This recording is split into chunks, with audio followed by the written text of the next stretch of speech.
Hello दोस्तों, channel पर आपका स्वागत है। आज हम वृश्चिक लग्न की कुंडली में शनि देव पंचम भाव में क्या असर देंगे उसको देखेंगे। दोस्तों, जब भी हम किसी भी ग्रह का एनालिसिस करते हैं, तीन चीजें हमें देखनी होती हैं। पहला, वो ग्रह कौन से भाव में बैठा है। अब यहीं पर लोग सबसे पहली गलती करते हैं कि शनि देव क्रूर ग्रह है, संतान भाव में बैठे हैं, तो संतान प्राप्ति में प्रॉब्लम होगी या नहीं होगी। मगर ऐसा प्रैक्टिकली नहीं होता है, क्योंकि जिस दिन भी ये कुंडली बनी, हर रोज अप्रॉक्सीमेटली 2 घंटे तक शनिदेव पंचम भाव में होंगे। तो क्या 2 घंटे में जितने लोग पैदा हुए किसी की भी संतान प्राप्ति नहीं होगी? ऐसा पॉसिबल नहीं है, प्रैक्टिकली होता भी नहीं है। इसका रीजन क्या होता है कि एक भाव जो होता है वो 30 डिग्री का होता है, बाकी ग्रहों का प्रभाव आ रहा है, और शनिदेव यहाँ पर किस नक्षत्र में है, कौन से डिग्री में है, तो इसका एनालिसिस मैं सेकंड पार्ट में करूंगा। और तीसरी जो चीज होती है कि इसके उपाय क्या करने हैं, वो मैं साथ साथ में कवर करता जाऊंगा। तो सबसे पहले शनिदेव के जनरल एक ओवरऑल इफेक्ट्स क्या आते हैं और ग्रहों के साथ इंपॉर्टेंट कॉम्बिनेशंस। शनिदेव पंचम भाव में बैठ के व्यक्ति के संतान, मकान, दौलत और सेहत, ये चार चीजें मेजर होती हैं जिनके ऊपर असर आएगा। अच्छे शनि है तो अच्छा असर, खराब शनि है तो खराब असर। ज्यादातर लोगों के लिए अच्छा ही हम देखते हैं, क्योंकि शनिदेव इस कुंडली के अंदर त्रिकोण भाव में बैठे हैं। केंद्र भाव चौथे भाव के मालिक होते हैं और तीसरे के मालिक होते हैं। तीनों भाव अच्छे हैं तो ज्यादातर अच्छे रिजल्ट्स ही हम देखते हैं। मगर अगर किसी के ऊपर खराब असर आ रहे हैं, किसी भी व्यक्ति के ऊपर, तो इन सब चीजों में कमी होगी। और आप अगर किसी ऐसे व्यक्ति को देखते हैं जिसके शनिदेव पंचम भाव में है और व्यक्ति के शरीर पे बाल बहुत ज्यादा है, तो उस केस में खराब असर आने के चांसेस ज्यादा हो जाते हैं। और इसमें एक असर आता है व्यक्ति का मकान और संतान के ऊपर। अगर मकान पहले बन गया तो संतान प्राप्ति में देरी हो सकती है। अगर संतान प्राप्ति पहले हो गई तो मकान बनना लेट हो सकता है। ऐसे असर आते हैं। अब शनिदेव की यहाँ से दृष्टि भी आती है तीन। इनकी तीसरी दृष्टि सातवें भाव पे आती है, जो विवाह का होता है, पार्टनरशिप, बिजनेस, व्यापार, डेली वेजेस भी यहाँ से देखते हैं। इनकी सातवीं दृष्टि 11वें भाव पे आती है, जो प्रॉफिट का होता है, लाभ का। और 10वीं दृष्टि दूसरे भाव पे आती है, जो कि हमारा धन भाव होता है। तो दौलत के रिगार्डिंग भी इनकी इंपॉर्टेंट हो जाता है। मगर ये शनि का अगर खराब प्रभाव आ रहा होगा, व्यक्ति की सेहत भी खराब होगी, या व्यक्ति मुकदमेबाजी में बहुत पड़ सकता है दूसरों से, या फिर लड़ाई झगड़ा इत्यादि काफी हो सकता है। अब इस शनि के साथ बाकी ग्रहों को इंपॉर्टेंट कॉम्बिनेशन। सबसे पहले चंद्रमा को देखिए। अगर चंद्रमा चौथे भाव में है या छठे भाव में, यानी कि शनि के आगे पीछे, उस केस में व्यक्ति को ठंडा खाना बनाना नहीं चाहिए और खाना भी नहीं चाहिए। जैसे कोल्ड सैंडविचेस, कोल्ड जूसेस वगैरह, ये सब अवॉइड करना चाहिए, उससे तबीयत खराब हो सकती है। यदि चंद्रमा शनि की दृष्टि में ही है, 7वें, 11वें या दूसरे भाव में, तो ये पुनर्फु योग बनेगा। ये योग विवाह में देरी करता है ज्यादातर लोगों के केस में, तो इसको चेक कर लेना चाहिए। दूसरी कंडीशन में बाकी ग्रहों का प्रभाव, अगर कुंडली के अंदर शुक्र दूसरे भाव में हो या 7वें भाव में हो, या फिर सूर्य या चंद्रमा में से एक या दोनों 5वें में, 9वें में या 10वें भाव में हो, या फिर बृहस्पति या मंगल में से एक या दोनों 10वें भाव में हो, इस केस में व्यक्ति की संतान प्राप्ति हो जाती है। मगर शनिदेव की नेचर जो होती है वो संतान की नेचर के ऊपर असर डालते हैं, यानी कि बच्चे को चोरी की आदत लग सकती है। जो भी प्लैनेट 10वें घर में बैठा होगा उसके रिगार्डिंग बच्चा चोरी करेगा। जैसे अगर बृहस्पति 10वें भाव में बैठे हैं तो बृहस्पति सोना दिखाते हैं, तो बच्चा घर का सोना चुरा के बाहर बेच सकता है। अगर मंगल बैठे हैं 10वें भाव में, तो बच्चा घर की खाने पीने की चीजें चुरा के बाहर बेच सकता है, अगर गलत प्रभाव आ रहे हैं तो इस बारे में केयरफुल रहना चाहिए। बच्चे को अच्छे संस्कार देने चाहिए और बच्चे के ऊपर नजर रखनी चाहिए। मगर यदि 10वें भाव में कोई ग्रह नहीं है, उस केस में संतान प्राप्ति में देरी होती है और बहुत खराब प्रभाव में संतान प्राप्ति होती ही नहीं है। अब इसके बाद हमें ज्यादा सूक्ष्मता में जाके देखना है कि शनि देव की दशा, अंतरदशा, प्रत्यंतर दशा में एग्जैक्टली क्या रिजल्ट्स आएंगे। उसके लिए आपने शनि को देखना है जन्म कुंडली में, और दो और ग्रहों को देखिए, बृहस्पति और बुध को। ये दो तीनों ग्रह जहां भी जन्म कुंडली में है, आपके कस्पल चार्ट में या भावचली चार्ट में भी वहीं पर होने चाहिए। अगर ये वहीं पर है तो ये वीडियो यहाँ से आगे का आपके लिए एप्लीकेबल है। अगर कोई ग्रह शिफ्ट हो गया है, जैसे शनि अगर चौथे भाव में शिफ्ट हो गए हैं, तो यहां से आगे का वीडियो आप शनिदेव चौथा वीडियो जब मैं बनाऊंगा वहां से देखिए। शनिदेव के यहाँ पे क्या प्रभाव आएंगे। शनिदेव पांचवें भाव में बैठे हैं, चौथे के मालिक हैं और तीसरे के मालिक हैं।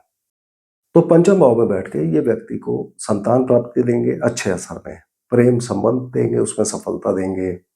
व्यक्ति अपना पैसा इन्वेस्ट करेगा। व्यक्ति कला के क्षेत्र या स्पोर्ट्स के क्षेत्रों में जुड़ा हो सकता है, वहां पर अच्छा काम कर सकता है।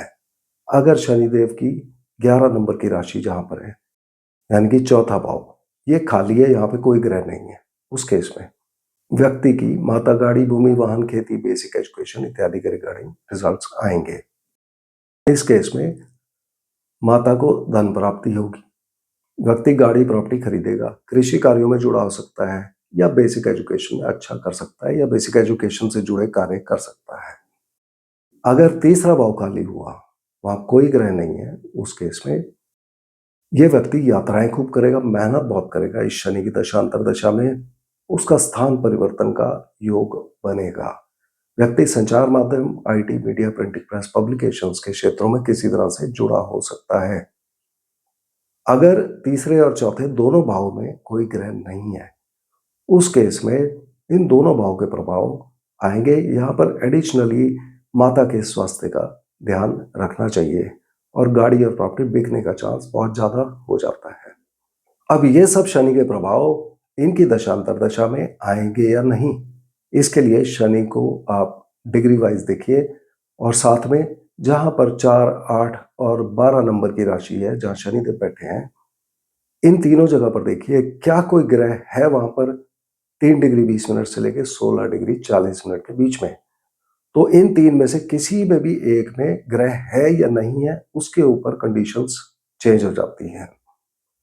शनिदेव अगर यहां पर 0 से 3 डिग्री 20 मिनट के बीच में है, तब आप बृहस्पति का कंडीशन देखिए। अगर 4, 8, 12 में कोई ग्रह बैठा है उन डिग्रीज में जिनकी मैंने बात की, तब कुंडली में बृहस्पति की पोजीशन देखिए। बृहस्पति अच्छे हैं तो इस दशांतर दशा में व्यक्ति को धन प्राप्ति होगी, परिवार के रिगार्डिंग रिजल्ट मिलेंगे। अगर बृहस्पति पंचम भाव में ही बैठे हैं इन डिग्रीज के अंदर, उस केस में व्यक्ति की संतान प्राप्ति का चांस ज्यादा हो जाता है, मगर ओवरऑल जो बाकी प्रभाव शनिदेव के थे, यहां पर आने का चांस कम हो जाता है। मगर अगर 4, 8, 12 में कोई भी ग्रह नहीं है 3 डिग्री 20 मिनट से 16 डिग्री 40 मिनट के बीच में, उस केस में बृहस्पति के प्रभाव के साथ शनिदेव के भी पूरे प्रभाव आएंगे, और व्यक्ति का पैसा जो है वो उसके भाइयों पे लग सकता है, यात्राओं पे लग सकता है, संचार माध्यम, आईटी, मीडिया, गाड़ी, प्रॉपर्टी खरीदना, बेचना, ये सब होगा। और पंचम भाव से रिगार्डिंग संतान प्राप्ति का योग ताकतवर बनेगा। व्यक्ति अपने पैसे इन्वेस्ट करेगा, कला के क्षेत्र, स्पोर्ट्स के क्षेत्रों पे व्यक्ति पैसा कमा सकता है, या वहां के काम कर सकता है और उनसे धन कमा सकता है। यदि शनिदेव इसी कंडीशन में 3 डिग्री 20 मिनट से लेकर 16 डिग्री 40 मिनट के बीच में हुए, तो शनिदेव के सिर्फ अपने ही प्रभाव आएंगे। यदि शनिदेव 16 डिग्री 40 मिनट से 30 डिग्री के बीच में हुए, यहां पर बुध को देखना बहुत महत्वपूर्ण हो जाता है। जहां पर बुध होंगे वहां के प्रभाव आएंगे। साथ में 11वें भाव को आप देखिए, अगर 11वां भाव खाली है या बुध वहां पर बैठे हैं, उस केस में यह दशांतर दशा व्यक्ति की बहुत अच्छी जाएगी। व्यक्ति की पॉपुलैरिटी बढ़ेगी, व्यक्ति के नए दोस्त बनेंगे, व्यक्ति चैरिटी के कामों में जुड़ सकता है। ओवरऑल ये दशांतर दशा अच्छी जाएगी। मगर अगर 8वां भाव खाली है या बुध वहां पर बैठे हैं, उस केस में बुध खराब असर देंगे, और 8वें भाव से व्यक्ति को हर तरह की कठिनाई, रुकावटें इत्यादि देंगे। मगर यही बुध व्यक्ति को 8वें भाव से जुड़े काम, यानी कि उद्योग से जोड़ सकते हैं, factory, production, insurance, surgery, security forces इत्यादि से जोड़ सकते हैं, और व्यक्ति को पैतृक धन भी दिलवा सकते हैं। इस कंडीशन में अगर बुध खराब है तो निशानी जो आएगी, व्यक्ति को अपनी बुआ की कंडीशन देखनी है, बहनों की कंडीशन देखनी है। यदि उनमें से किसी को भी उनकी लाइफ में कोई प्रॉब्लम आई, या किसी को नर्वस सिस्टम के रिगार्डिंग प्रॉब्लम जैसे एंजाइटी, डिप्रेशन वगैरह रहा, तो उस केस में यहाँ खराब असर आएंगे। और इस केस में जो उपाय होगा वो होगा पक्षियों को दाना खिलाना और दुर्गा माता की पूजा करना। मगर अगर 4, 8 और 12 में कोई भी ग्रह नहीं है, 3 डिग्री 20 मिनट से लेकर 16 डिग्री 40 मिनट के बीच में, उस केस में इसी बुध के अच्छे और बुरे प्रभाव के साथ जो शनि देव के प्रभाव थे वो सारे के सारे जुड़ जाएंगे। और बुध अच्छे हैं या बुरे, उसके अकॉर्डिंगली शनि के प्रभाव भी 5वें भाव के चौथे और तीसरा जो हमने बात की वो जुड़ जाएंगे। तो ये ओवरऑल शनिदेव का प्रभाव था। अब इनके उपाय क्या करने होते हैं? पहली एक कंडीशन दी गई है जो सबको ही करना चाहिए मेरे हिसाब से। अगर शनिदेव पंचम भाव में है तो संतान प्राप्ति पर मीठा हम नॉर्मली बांटते हैं, मीठा मत बांटिए, नमकीन बांटिए। और दूसरा, शनिदेव अगर खराब प्रभाव दे रहे हैं यहाँ पर किसी को, तो अपने मकान के पश्चिम साइड में, मकान के बाहर नहीं, मकान के अंदर ही, जो वेस्ट वाला एरिया है, वहां पर किसी एक डब्बे के अंदर थोड़ा थोड़ा आप गुड़, चावल और सौंफ रख दीजिए।